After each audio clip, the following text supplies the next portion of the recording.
ماہ سیام کی مقدس راتوں میں اور دنوں میں، فرض نمازوں اور نفل عبادتوں میں، ان نایاب لمحوں میں جب تمہارا رب تم پہ مہربان ہو، تمہیں سن رہا ہو،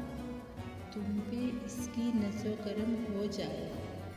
تو اس وقت اس سے دنیا اور دنیاوی محبوب مت مانگنا، بلکہ اس کے محبوب محمد صلی اللہ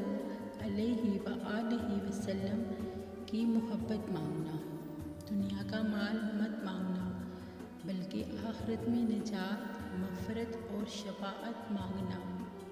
زندگی کے دکھوں کے گلے مت کرنا، بلکہ آخرت کی دائمی خوشیاں طلب کرنا، اور قصداً آنکھوں سے آنسو مت گرانا، بلکہ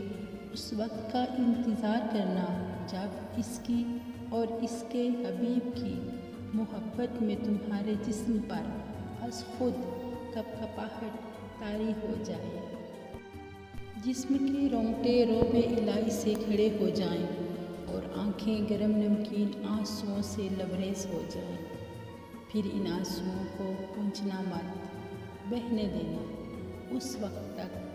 جب تک دل اور روح کے سارے بوجھ ہلکے نہ ہو جائیں۔